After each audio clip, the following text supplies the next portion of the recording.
지식을 허락하여 주시고, 하나님, 우리의 삶이 아버지 주님 잠깐 있다가 사라지는 풀같은 삶이 되지 않게 하시고, 하나님께서 허락하신 소중한 시간을, 소중한 인생, 이 모든 자원들을 철저하게 하나님의 말씀을 이루는, 그래서 영원을 이루어내는 우리의 삶이 될 수 있도록 도와주옵소서.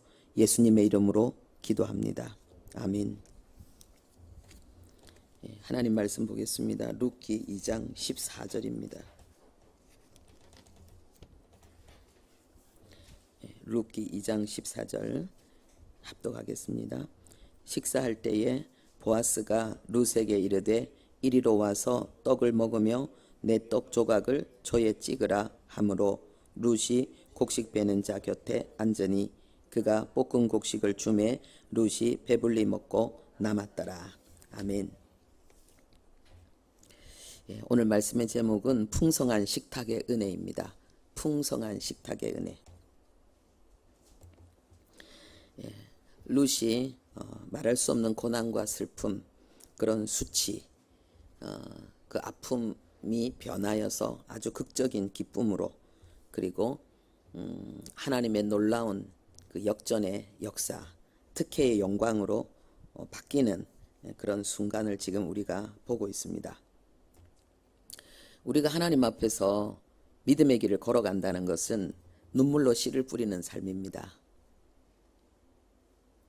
눈물로 씨를 뿌리는 삶이 믿음의 걸음입니다.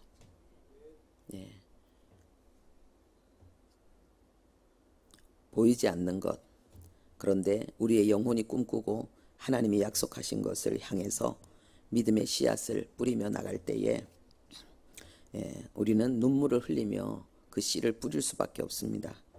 왜냐하면은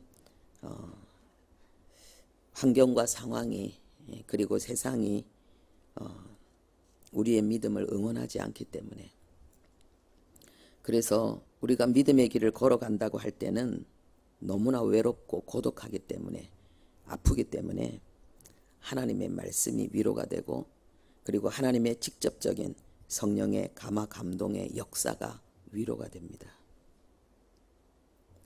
하나님의 말씀의 위로, 성령의 위로를 받으면서 살지 않는다는 것은 내가 지금 육으로 살고 있고 세상과 짝하여 살고 있다는 것입니다.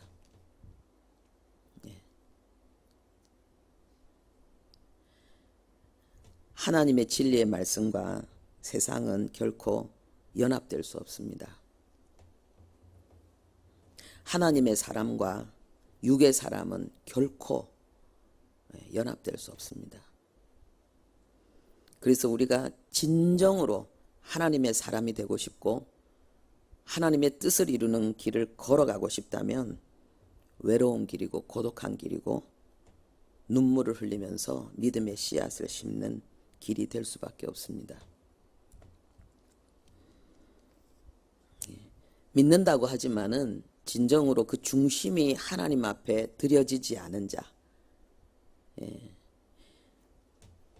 하나님을 사랑하고 하나님의 은혜를 받아서 하나님을 위해 산다고 하지만은 여전히 그 주인은 나인 상태로 살아가는 사람들,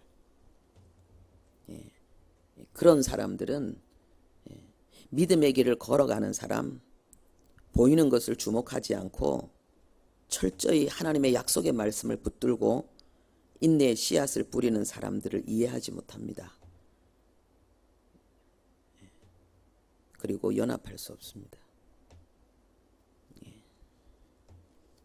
육에 속한 자는 신령한 것을 받을 수 없기 때문에 그렇습니다.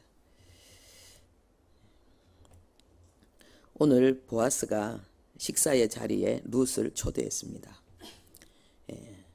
고대 유대 사회는 이 함께 식사하는 것에 굉장한 의미를 가지고 있었습니다.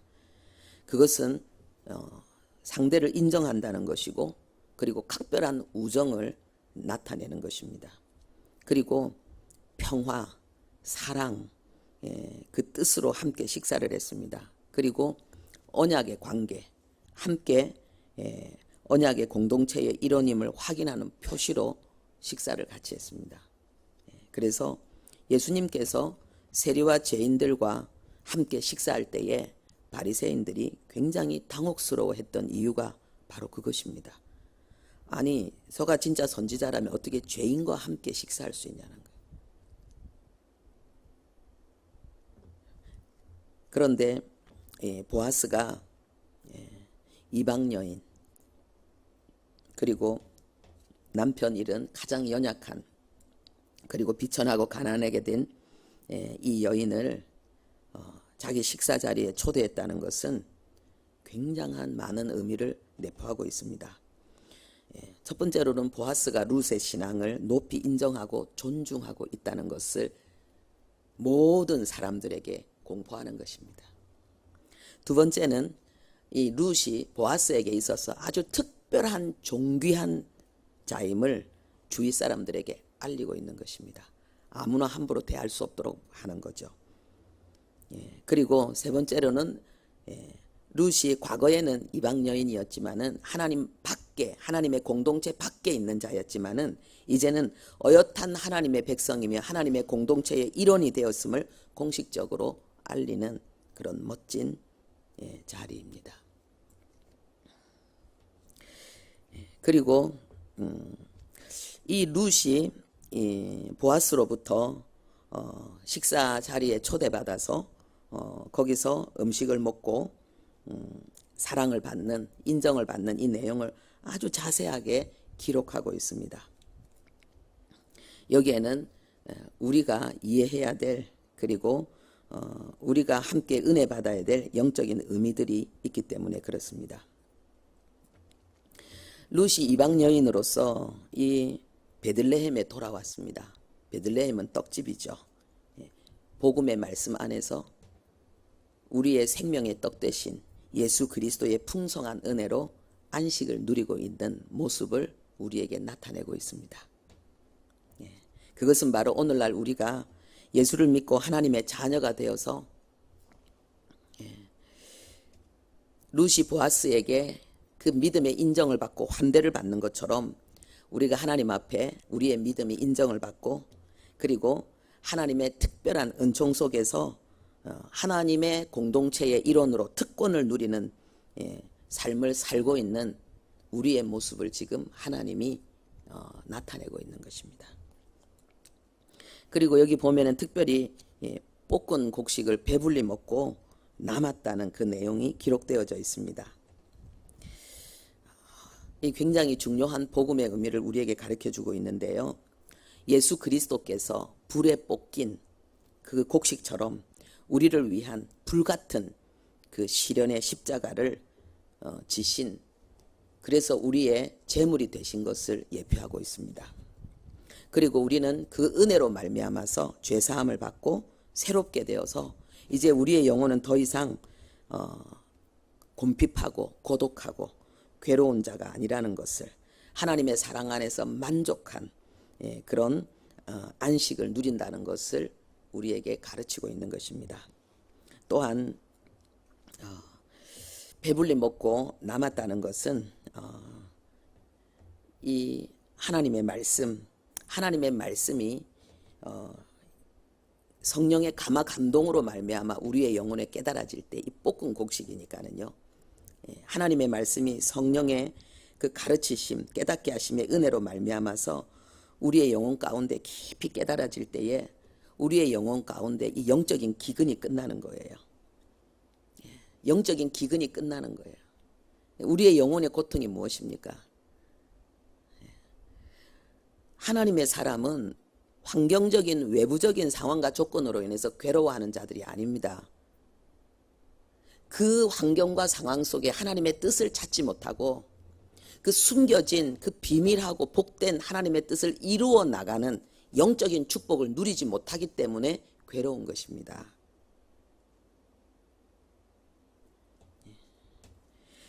볶은 곡식을 배불리 먹은, 그리고 남은 이 모습은 바로 하나님의 말씀의 은혜를 성령의 감화 감동으로 충만히 받아서 우리의 영혼이 그 영적인 기근과 고통에서 벗어나서 하나님의 지혜와 지식과 능력으로 새로워지고, 그래서 만족과 안식을 누리는 것을 나타내고 있습니다. 계시록에는 예수님께서 하나님의 자녀인 우리와 함께 임마누엘로 우리를 축복하시고 돌보시는 그 은혜를 식사에 비유하셨습니다. 계시록 3장 20절인데 볼지어다 내가 문 밖에 서서 두드리노니 누구든지 내 음성을 듣고 문을 열면 내가 그에게로 들어가 그와 더불어 먹고 그는 나와 더불어 먹으리라. 임마누엘. 이게 우리의 삶이에요. 탕자가 돌아왔을 때 아버지가 잔치를 배설하고 그 잔치의 주인공으로 그 탕자를 세웠습니다. 주위 사람들에게 알리는 거죠. 내 아들이 나를 떠나서 허랑방탕하고 죄 가운데 살았던 모든 잘못된 과거 기억들을 너희들은 생각하지 말라. 그 삶을 말하지 말라는 거예요. 하나님의 은혜는 우리의 죄를 묻지 않습니다. 하나님을 모르는 가운데에 우리가 행했던 그 죄에 종된 수치와 부끄러움을 하나님은 전부 덮어주십니다. 과거를 묻지 않는 것이 하나님의 나라입니다.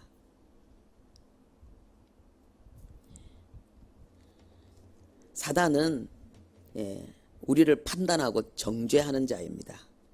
참소자입니다. 우리의 실수와 잘못을 끊임없이 지적하고 공격하는 것이 사단입니다. 그런데 하나님은 괜찮다라고 말씀하십니다. 나에게로 오라라고 말씀하십니다. 그리고 하나님이 주시는 은혜를 누리라라고 말씀하십니다.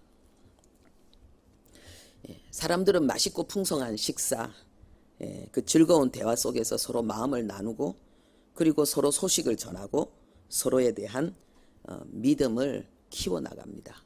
친밀한 관계가 되어져 나갑니다. 우리 성도들은 어떻게 하나님과 친밀해질까요? 성령의 감화 감동을 통해서 하나님의 말씀의 초대를 받는 것입니다. 그리고 하나님의 말씀을 통해서 하나님이 우리를 향해서 주시는 풍성한 은혜들을 우리가 취하는 것입니다.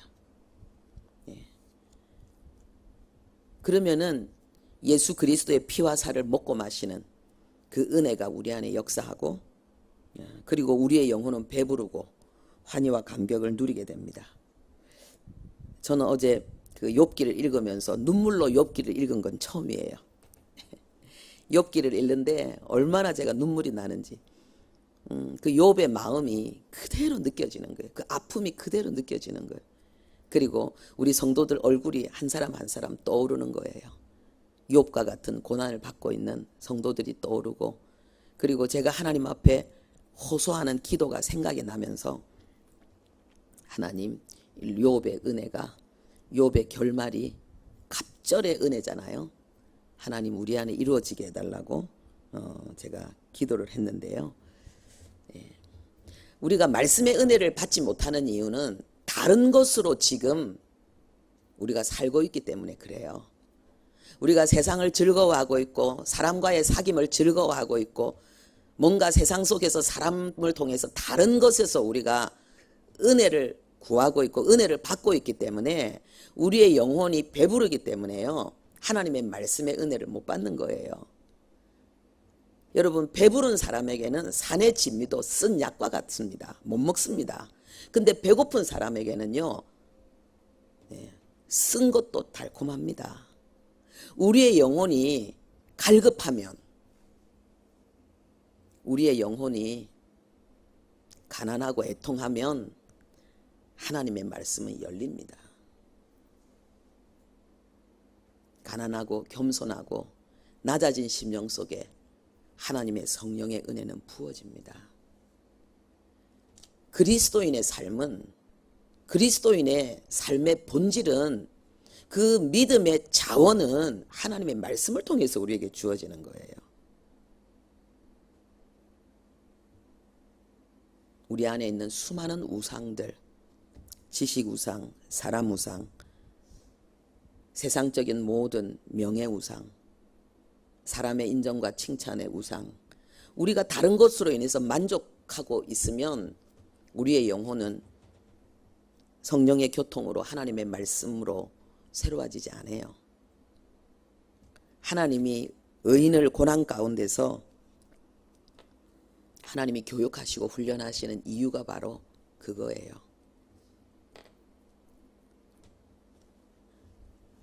어떤 그리스도인도 성령의 조명을 통해서 하나님의 말씀을 꿀송이처럼 달게 취하는 그 은혜가 아니면은 영혼의 깊은 만족이 없어요.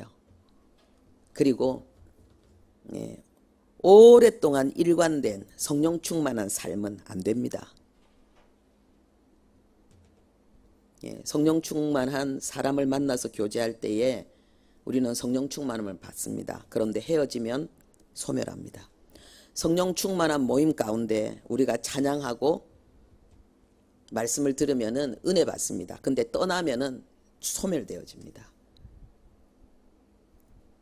우리가 항상 성령 충만함을 유지하기 위해서는 내 영혼이 하나님의 말씀으로 내 영혼이 하나님과 교제하고 교통하는 하나님의 은혜를 맛보는 그 역사가 우리 안에 이루어져야 됩니다. 오직 그거밖에 없습니다.